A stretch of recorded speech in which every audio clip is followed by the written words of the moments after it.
साथियों का हार्दिक अभिनंदन करता हूँ। आपने अपने महत्वपूर्ण टाइम में से निकाल के यहाँ समय दिया है। जननायक जनता पार्टी राजस्थान में इस बार इलेक्शन के अंदर आई है और इलेक्शन के अंदर आने के साथ ही भिन्न भिन्न विधानसभा क्षेत्रों में इलेक्शन की जो तैयारी है, तैयारी को कर रही है। उस तैयारी के तहत भरतपुर को भी जननायक जनता पार्टी ने इलेक्शन के लिए चुना है। तो भरतपुर सीट के प्रभारी के रूप में जो जिम्मेदारी दी गई है कि गुजरात प्रदेश के जनता जननायक पार्टी के आदरणीय बच्चन सिंह जी हैं। बच्चन सिंह जी पूरे टाइम इस विधानसभा क्षेत्र की जिम्मेदारी के लिए लगाए गए। जननायक जनता पार्टी अभी 20 तारीख को एक रैली का आयोजन करने जा रही है, जिसमें जननायक जनता पार्टी के राष्ट्रीय अध्यक्ष आने की संभावना है। भाई दुष्यंत जी चौटाला साहब उप मुख्यमंत्री हैं हरियाणा में, वो यहाँ आएंगे और इसमें रोड शो का एक आयोजन रखा है, जिसमें रोड शो उलूपरा भरतपुर का जो बॉर्डर है वहाँ से प्रारंभ होगा। बाजरेन पर स्वागत है। बाजरेन के आगे अपना खेली मोड़ है, चौकरवाड़ा है, आमोली है, चिंचिली है, लेना है, अरोदा है। यहाँ से स्वागत होते हुए वो गहरा मोड़ पहुँचेंगे। गहरा मोड़ से महुआ, सिंधी, दुधावई, इन तीनों प्लेस जो कि भरतपुर विधानसभा का क्षेत्र नहीं है और भरतपुर की दूसरी विधानसभा है, भरतपुर जिले का पार्ट है, उनसे होते हुए वो सेवर में कस्बे में प्रवेश करेंगे।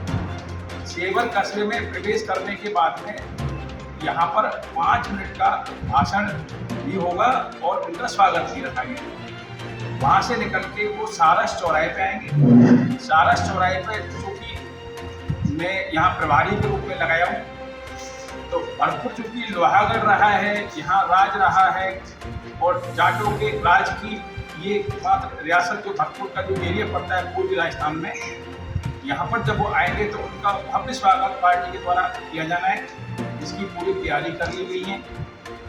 सारस चौराहे से उनको बग्गी के द्वारा, घोड़ा बग्गी के द्वारा अपने जो महाराजा सूरजमल जी की प्रतिमा है वहाँ तक उसको लाया जाएगा। महाराजा सूरजमल जी की प्रतिमा पर माल्यार्पण होगा। वहाँ से आगे चलेंगे, अम्बेडकर जी की प्रतिमा पर भी माल्यार्पण होना है।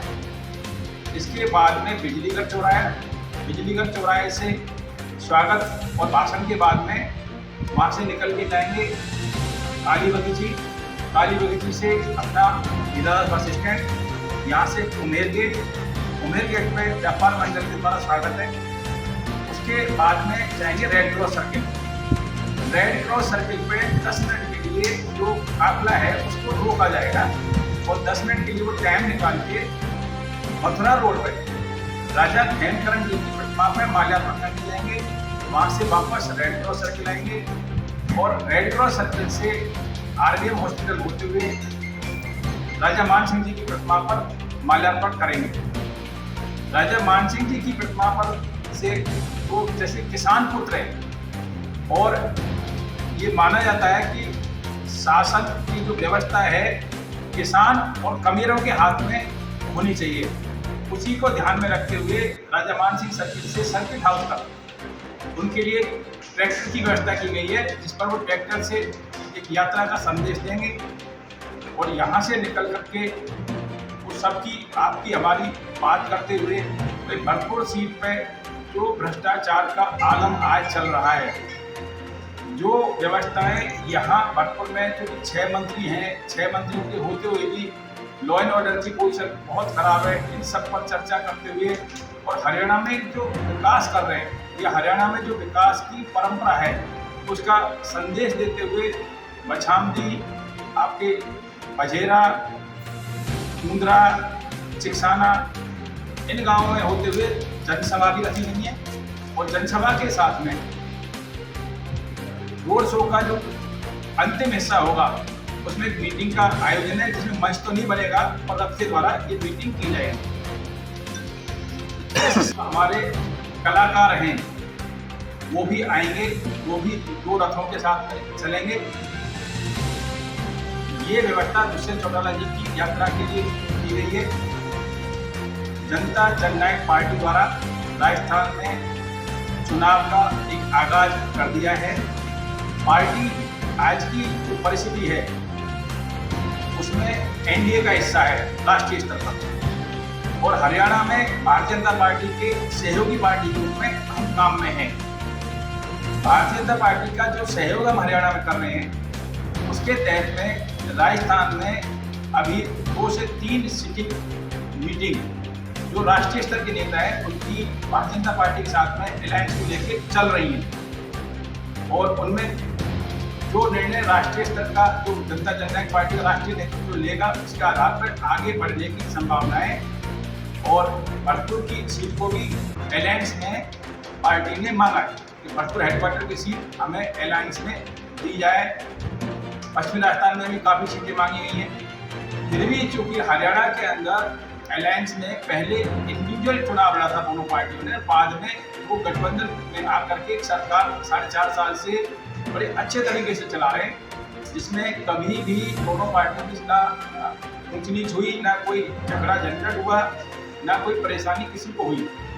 और कोशिश करेंगे कि राजस्थान में और हरियाणा की स्कीमें यदि हम अलायंस मारते हैं तब भी छोटे भाई के रूप में भारतीय जनता पार्टी के साथ में, और यदि अलायंस में नहीं आते तो इंडिविजुअल चुनाव यदि लड़के आते हैं तो बाद में अपने जो न्यूनतम प्रोग्राम होगा उसके आधार पर राजस्थान में काम करने की कोशिश करेंगे।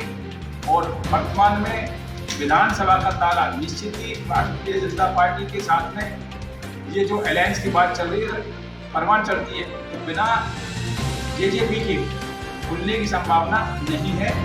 और जेजेपी पश्चिमी राजस्थान में, पूर्वी राजस्थान में भले ही एक सीट के लिए बात कर रहे हैं, पर पश्चिमी राजस्थान में लगभग जो सीटों की संख्या वो 30 के आसपास में चुनाव लड़ने जा रही है, और दोनों तैयारी हैं, इसलिए उन्होंने अपने टिकट अभी हाल में क्लियर नहीं की है। अलायंस की वार्ता यदि सफल होती है तब भी, सफल नहीं हो पाती तब भी जनता जननायक पार्टी एक इलेक्शन में जाएगी, और इसके लिए मैनिफेस्टो भी लाने जा रही है। हरियाणा में जनता जननायक पार्टी की कई स्कीमें जो राजस्थान के तुलनात्मक रूप से भारी भिन्नता लिए हुए, जैसे राजस्थान सरकार में जो पेंशन है, जो अपने बुजुर्ग नागरिक बंधु हैं उनको पेंशन जो 1000 रुपये देते हैं, हरियाणा में वही 2750 देते हैं। हरियाणा में एक स्कीम आई है जिसमें हर मंदिर के साथ में डिजिटल पुस्तकालय जोड़ा गया है, जहाँ देवालय वहाँ पुस्तकालय। राजस्थान में भी जेजेपी ने 6 पुस्तकालय हमारे यहाँ पे जो नौर है, भादरा है, सीकर का एरिया, इसमें मंदिरों के साथ में स्थापित की है। जो पार्टी है भारतीय जनता पार्टी की रीति नीति के साथ ही और लगभग एक जैसे रूप में ही आगे बढ़ रही है। दूसरी स्थिति जैसे एक अपनी कृषि उपज मंडी को समस्याओं को लेकर है। राजस्थान में किसानों का पैसा 20 दिन में आता है, फसल बेच के आ जाता है, 30 दिन में आता है, 40 दिन में आता है। पर हरियाणा में अगर पैसे में 48 घंटे में पहली बार तो पैसा डाल देते हैं, और अगर किसी कारणवश किसी बैंकिंग की व्यवस्था नहीं डाल पाए तो 9% ब्याज के सहित कितने दिन का पैसा रुका है वो ब्याज सहित देते हैं। तो ये सारी स्कीमें जनता के बीच में जननायक जो जनता पार्टी हमारी वो लेके आएगी। सबसे बड़ा और सब राजस्थान में जीतने वो है वैट। मतलब हम गुजरात से बहुत ज़्यादा अधिक वैट लेते हैं, हम हरियाणा से बहुत ज़्यादा लेते हैं, यूपी से बहुत ज़्यादा लेते हैं। तो हमारे जो बॉर्डर एरिया के पेट्रोल पंप हैं या वैट लगी हुई जो भी चीज़ हमारी वो बहुत ज़्यादा हम सराउंडिंग स्टेट से खरीद के अपने स्टेट में लाते हैं, और उन स्टेटों को एक तरह से पैसा भी जाता है, वैट का लाभ भी अपने प्रदेश को नहीं मिलता जो टैक्स है।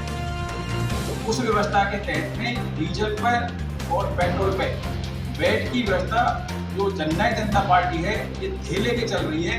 राजस्थान में हरियाणा के बराबर वैट हम लागू करवाएंगे।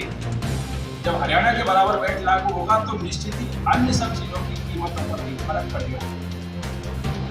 हमारे साथी हैं, वरिष्ठ साथी हैं, गुजरात से आए प्रदेश अध्यक्ष हैं गुजरात में पार्टी ने थोड़ी सी स्टार्टिंग की है। जननायक जनता पार्टी लगभग 4.5 साल का अपना एक कार्यकाल है, और प्रारंभ के दिन से ही वो शासन में हिस्सेदार है और लोगों के बीच में भाई दुष्यंत चौटाला जी का जो आकर्षण है, जो उनकी एजुकेशन का लाभ है, जो हरियाणा में मिल रहा है, वो लाभ हमारे प्रदेश में है। तो आप देखिए, हरियाणा में 6 करोड़, 4 करोड़ और 2 करोड़, ये हो गया गोल्ड, सिल्वर और कांस्य पदक के ऊपर, जबकि राजस्थान में उसी का 50 लाख रुपए देते हैं। जबकि 50 लाख रुपए वहां किसको देते हैं? जो चौथे नंबर पे, जो पदक तो नहीं मिला पर वो चौथे नंबर पर था, उस आदमी को 50 लाख रुपए देते हैं, जो राजस्थान में हम देते हैं किसको? जो कि प्रथम नंबर पर है। तो हरियाणा की जो पॉलिसी है, उन पॉलिसियों को जो वहाँ अच्छे ढंग से चल रही है, उनको राजस्थान में लागू करने का पार्टी काम करेगी। और दुष्यंत चौटाला जी की रैली की तैयारियां हैं, वो लगभग पूर्ण हो गई हैं। जन समुदाय में भारी उत्साह है। जहाँ जहाँ गाँव में जा रहे हैं, तो ताऊ देवीलाल जी के उन दिनों को जितने भी बुजुर्गों की बैठते हैं, एक वक्त में ट्रैक्टर की कीमत उस जमाने में 12, 13, 14,000 रुपये हुआ करती। उन्होंने उस जमाने में 10,000 रुपये का लोन माफ किया था। 10,000 रुपये के लोन से जो हमारे किसानों के बीच में जो भारी कर्ज के जाल में, उस टाइम 10,000 रुपये बड़ा पैसा था, और जो कर्ज के जाल में उस टाइम थे, उससे समस्त किसानों को लगभग जो मुक्ति मिली, उसका लाभ सभी को मिला। जनता के बीच में जाकर के अपनी स्कीमों को लेकर के, हरियाणा की जो पार्टी की अच्छाइयाँ हैं उनको लेकर के जाएंगे। और भरतपुर में आप और हम सभी ये देख रहे हैं कि प्रशासन दिन में पुलिस के अधीन फायरिंग हो रही है। रोड पर चालानी गार्ड हथियारों के साथ हैं, वहाँ फायरिंग हो रही है। इसके अलावा आम जन के तो पता ही नहीं है कि वो कब तक अपने घर पहुँचेगा शाम को या नहीं पहुँचेगा। जो खेल भरतपुर में चालू हुआ है, जिसमें भ्रष्टाचार का खेल राजनेता खेल रहे हैं, दूसरे प्रशासन निश्चित ही थोड़े टाइम में पकड़ करके एक सराहनीय कार्य करता है, पर फिर भी जो होने से पहले की जो घटनाएं उनमें आती है। और भरतपुर के बाद में आज मैं जिला कलेक्टर साहब के पास बैठा था, वहाँ एसडीएम महोदय भी बैठी हुई थी। एक विशेष स्थिति आप देखिए, राजस्थान की 10 सबसे ज़्यादा सेंसिटिव विधानसभाओं में से वो ये कह रहे थे कि भरतपुर और कामा, मतलब हम लोग अग्रणीय किसमें? सबसे खराब में, जिसमें भरतपुर विधानसभा खुद भी एक है। अगर जनता जननायक पार्टी अपने उम्मीदवार को यहाँ लाती है और उस स्थिति में अगर चुनाव में विजय मिलती है, तो निश्चित ही इन सब चीज़ों पर नियंत्रण होगा। और ये मैं विश्वास से कह सकता हूँ कि किसी भी हालत में वो भ्रष्टाचार के आकंठ जो अभी वर्तमान की व्यवस्था है, जिसमें आप और हम विशेष रूप से देखें तो अगर एक व्यक्ति विधायक बन जाता है तो उसका भाई प्रधान बनेगा, छोटा भाई जिला प्रमुख बनेगा और बड़ा भाई कुछ और बन जाएगा। मतलब कोशिश क्या है, घर में अगर बच्चे 5 हैं ना, तो सारे पद इन्हीं में दे दो, क्योंकि सारे सोर्स नियंत्रण के, सरकारी फंड्स के हमें चाहिए। तो इस व्यवस्था के तहत में जो चल रही है चीज़ें वो अच्छी नहीं है। अब मैं हमारी जनसंकल्प यात्रा निकल रही है। इससे पहले भी हम 3 यात्राएं निकाल चुके हैं राजस्थान में।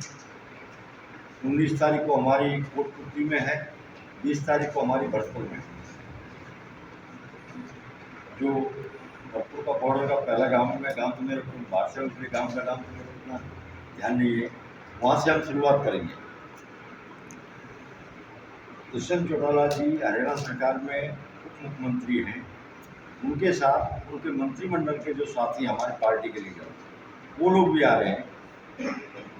करीब 400 साढ़े 400 गाड़ियों का काफिला हमारा रैली में चलेगा। वो सब हमारे राजस्थान के प्रचार प्रसार सचिव हैं डॉक्टर मोहन सिंह जी, इनकी देखरेख में हो रहा है। हमारे भरतपुर विधानसभा पे पहले भी हमारी दावेदारी रही है। आपको जानकार हो, 2003 में विजय बंसल जी हमारी पार्टी से गए थे, यहाँ से जीते थे। अब भी हमारी पार्टी की टॉप जो फर्स्ट सीट जो है वो भरतपुर हमारे उसमें है। पहली सीट हमारी भरतपुर है समझौते में, और समझौता हमारा नेशनल लेवल पे है। राजस्थान लेवल पे नहीं है। हमारा समझौता हमारे डिप्टी सीएम दुष्यंत चौटाला जी, जेपी नड्डा जी और अमित शाह जी के बीच में वार्ता चल रही है। राजस्थान के कोई लीडर से हमारा कोई वो नहीं, तो हमारा नेशनल लीडर है, हम उनके छोटे भाई हैं। एक चीज़ मैं गारंटी से कह रहा हूँ, हमारा समझौता होगा, और कोई कारणवश अगर समझौता नहीं होता है तो हम चुनाव पूरी ताकत से लड़ेंगे और आपके सहयोग से इस सीट को जननायक जनता पार्टी जीतेगी और विधानसभा का ताला डॉक्टर मोहन सिंह जी आज से खोलेंगे।